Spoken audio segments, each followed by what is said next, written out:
बेरोजगारी, पलायन और शिक्षा के बाद जो तीसरा सबसे बड़ा समस्या दिख रहा है वो है यहाँ के किसानों की बदहाली। बिहार में जो किसान है वो देश के सबसे गरीब किसानों में है। इसका मूल कारण क्या है? इसके मूल कारण 3 हैं जो हम लोगों ने जमीन पर देखा। सबसे बड़ा कारण है कि बिहार में आजादी के बाद बिहार देश के एकमात्र वैसे बड़े राज्यों में है जहां भूमि सुधार को लेकर कोई काम, कोई प्रयास नहीं किया गया। पूरा जो भूमि सुधार राजस्व का विभाग है वो अंचलाधिकारियों, उनके साथ जुड़े हुए 1-2 कर्मचारी और 5-7 अटर्नी जो विशुद्ध तौर पर दलाल हैं, इन्हीं के कंधों पर पूरी भूमि की यहाँ व्यवस्था है। नतीजा क्या है? यहाँ 1/3, ये आंकड़ा याद रखिए, जितनी खेती योग्य जमीन है उसमें 1/3 जमीन के मालिकाना हक को लेकर डिस्प्यूट खड़ा है। या तो परिवारों में झगड़ा है, या मामला कोर्ट में है, या सरकार और जो जिसके पास जोत का अधिकार है उसके बीच में लड़ाई चल रही है। भूमि सुधार के लागू नहीं होने से भूमि की, जमीन की जो प्रोडक्टिविटी है वो कम है। अगर आपके पास जमीन है भी तो आप उस पर लोन नहीं ले सकते हैं, जमीन है भी तो उसको बेच नहीं सकते हैं, उसका क्लियर ओनरशिप फिक्स नहीं है। तो आप जमीन से सिर्फ खाने का उपाय कर पा रहे हैं, उससे कमाने का कोई उपाय नहीं कर पा रहे हैं। दूसरी जो किसानों की बड़ी समस्या है वो है यहाँ जल का कुप्रबंधन। जो हम लोग यहाँ बात करते हैं कि बिहार में बाढ़ बहुत बड़ा अभिशाप है, ज्यादातर लोग समझते हैं कि यहाँ बाढ़ बहुत आता है इसके लिए खेती और किसानों की हालत खराब है। मैं एक आंकड़ा आपको बता रहा हूँ, बिहार में टोटल जितनी खेती योग्य जमीन है उसमें 50% जमीन पर ही बाढ़ का खतरा है।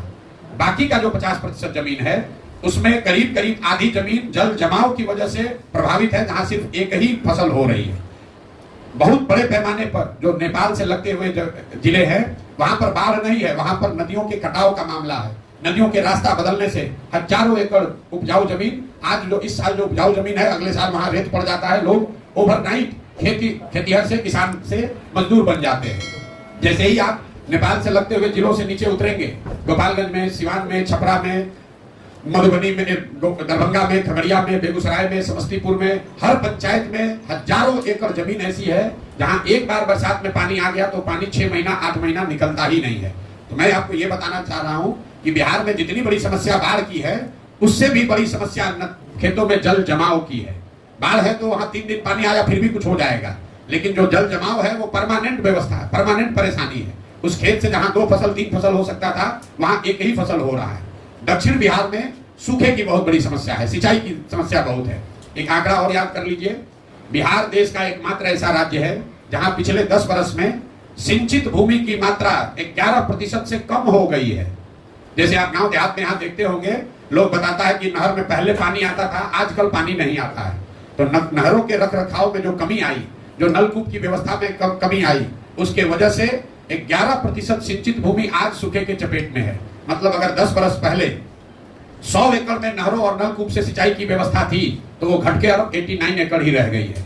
लेकिन ये भूमि सुधार और जल कुप्रबंधन के बाद भी जो किसान यहाँ उपजा रहा है उसके परेशानी का सबसे बड़ा कारण ये है कि एक आर्थिक सर्वेक्षण बताता है कि बिहार में जो किसान जो फसल उपजा रहा है उसको उसका उचित मूल्य न मिलने की वजह से हर साल यहाँ के किसानों को 15 से 20 हजार करोड़ रुपए का नुकसान हो रहा है। ये आंकड़ा याद रखिए, 15 से 20 हजार करोड़ रुपया हर साल आपका नुकसान हो रहा है, क्योंकि आपको फसल का उचित दाम नहीं मिल रहा है। ये धान का कटोरा है साहब, यहाँ घर घर धान का खेती हुआ है, धान का आधिकारिक मूल्य है 2100 रुपया। यहाँ कोई ऐसा किसान नहीं होगा जो 1500, 1600, 1700 से ज्यादा में धान बेचा है। हम लोग यहाँ बैठ के बात करते हैं कि पंजाब में किसान, हरियाणा में किसान बड़ा धनी है। एक आंकड़ा फिर याद रखिए, पिछले 10 वर्ष में पंजाब में 70% धान और 75% गेहूं सरकारी समर्थन मूल्य पर खरीदा बेचा गया है।